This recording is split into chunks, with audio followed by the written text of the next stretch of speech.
अस्सलाम वालेकुम। आज हम स्टडी करने वाले हैं कि हम किस तरह कोरल ड्रॉ पे उर्दू डिज़ाइन क्रिएट कर सकते हैं।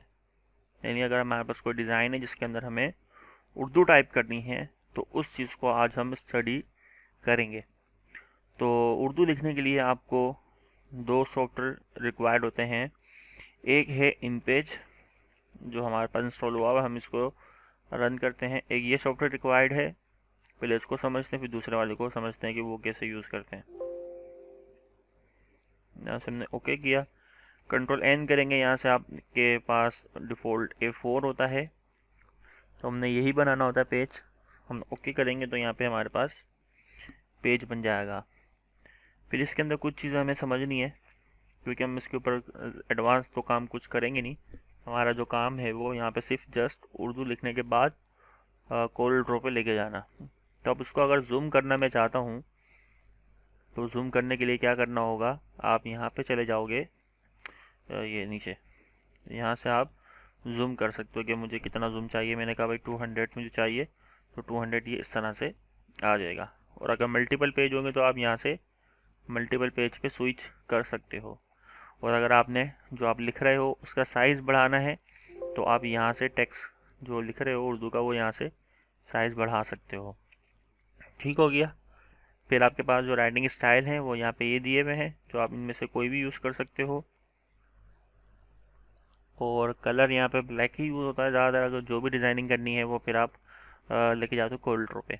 और अगर यहाँ पे आप कोई डिज़ाइन बनाते हो तो वो जस्ट ब्लैक एंड वाइट के लिए ही होता है, यानी कोई उर्दू डॉक्यूमेंट बनाना है तो आप वो यहाँ पे बना सकते हो।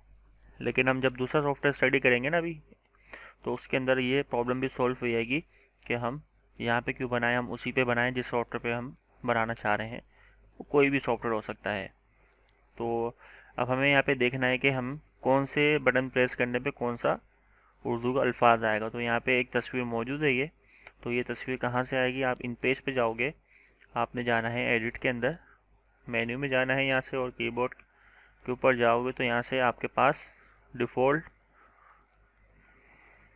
डिफ़ॉल्ट जो हमारे पास होता है वो मोनोटाइप हुआ हुआ होता है। तो आपने यहाँ से करना होगा नीचे आके फोनेटिक।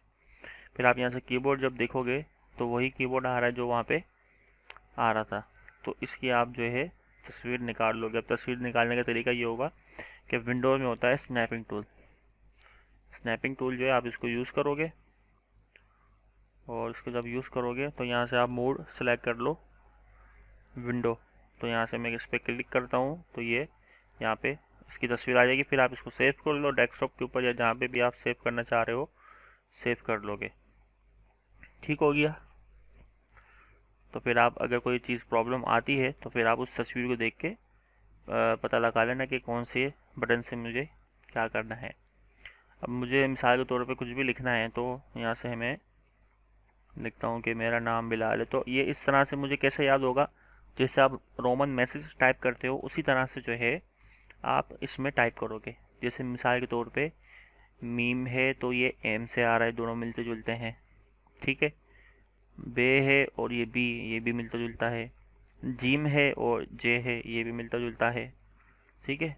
एस है, सीन है, और इसी को अगर कैपिटल लेके चले जाओ तो स्वाद है। और एच पे आ जाओगे तो ओके वाला है आ गया। इसी तरह जी प्रेस करोगे गाफ आ जाएगा, के प्रेस करोगे काफ आ जाएगा, एल प्रेस करोगे लाम आ जाएगा। तो ये मिलते जुलते हैं। जो ऐसे होंगे जो नहीं मिलते जुलते होंगे तो फिर आप उसको देखोगे। जैसे आइन है तो ये थोड़ा आइडिया नहीं आएगा कि इससे आएगा, तो ई दिमाग में आना चाहिए कि भाई ये ई से आएगा। आर आ गया, रे से, टी से क्या आएगा, ते आएगा, और शिफ्ट टी से जो है वो टे आ जाएगा। तो इस तरह से जो है आप उर्दू की प्रैक्टिस करोगे। तो उर्दू की प्रैक्टिस करने के लिए हम करते ही हैं कि पहले चलो मैं यहाँ पे सिर्फ हमें ये देखना है कि किस तरह से टेक्स्ट लिखा जाता है, तो बाकी मैं मूव करना बताता हूँ। तो मैंने यहाँ लिखा मेरा नाम बिलाल है। ठीक है, ये लिखा मैंने। अच्छा, जब मैं यहाँ पे एक उर्दू का पूरा लिख लेता हूँ, जैसे मेरा, यहाँ पे मैं इसके बाद दे रहा हूँ स्पेस। ऐसा नहीं हो कि वो उससे मिल रहा हो, तो इसलिए मैंने यहाँ पे स्पेस दे दिया, नाम, फिर ये स्पेस दे दिया, फिर मैंने अपना नाम लिखा, स्पेस दे दिया, फिर ओ, यानी ओ से जो ये है ओ से आ रहा है और वाई से बड़ी है, और फिर ये डॉट, तो ये स्टॉप आ जाएगा।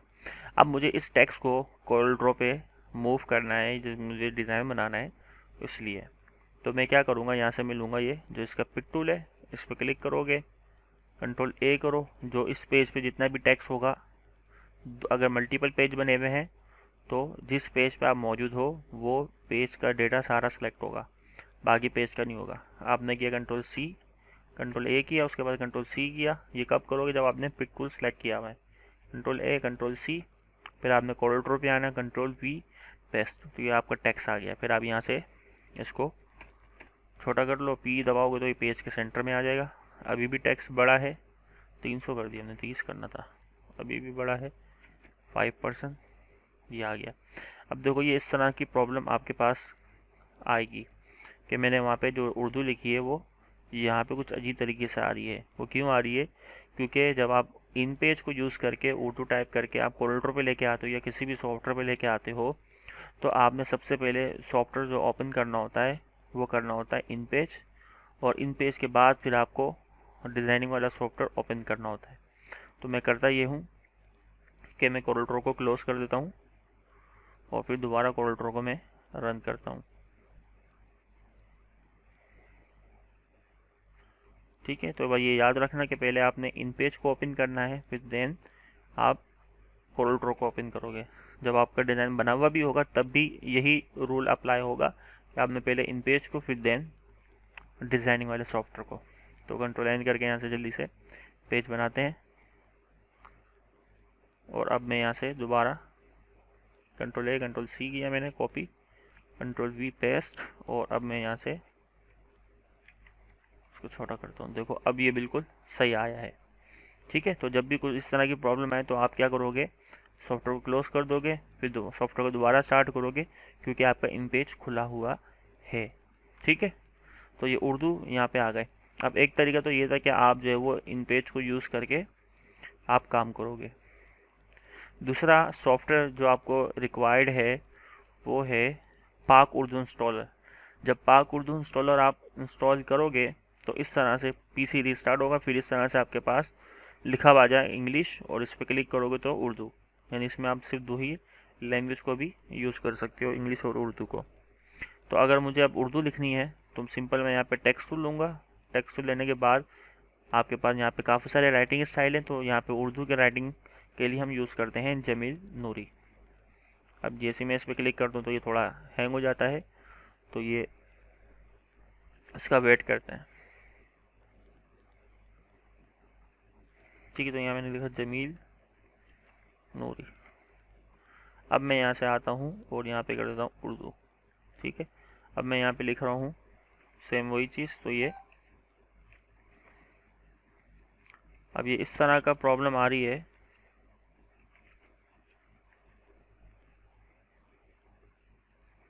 अब अगर इस तरह की प्रॉब्लम आ रही है तो हमें फिर करना क्या होता है, तो फिर हम इन पेज पे ही टाइप करेंगे और फिर हम यहाँ लेके आएंगे, क्योंकि हमारा जो सॉफ्टवेयर है वो इस चीज़ को नहीं सपोर्ट कर रहा, क्योंकि हम पायरेटेड सॉफ्टवेयर यूज़ कर रहे हैं। तो फिर आप वहाँ पे फर्स्ट ऑप्शन यूज़ करोगे कि आप इन पेज को यूज़ करके फिर आप जो है यहाँ पे कोरल ड्रॉ पे लेके आओगे। हाँ, अगर आपने पाक उर्दू इंस्टॉलर किया हुआ तो फिर आप क्या करोगे, यहाँ पे आप अपने सिंपल डॉक्यूमेंट पे आओ, तो यहाँ पे भी आप उर्दू टाइप कर सकते हो, ये भी हम पढ़ चुके हैं। ठीक है, वो वर्ड में किया था, मुझे याद आ गया कि हम ये पढ़ चुके हैं। तो पाक उर्दू इंस्टॉलर आपके पास हुआ होगा और इन पेज को हम यूज़ करके ये सारा काम कर सकते हैं। ठीक है, तो आई होप समझ में आया होगा कि किस तरह से हम उर्दू लिखेंगे, और अगर कोई भी प्रॉब्लम आती है उर्दू के हवाले से, टाइपिंग के हवाले से, तो मुझसे पूछ लेना। इसकी जब आप प्रैक्टिस कर लोगे तो मैं फिर आपको डिज़ाइन दूंगा, तो उस डिज़ाइन को आपने डिज़ाइन करना होगा, उसमें इंग्लिश और उर्दू दोनों शामिल होगी।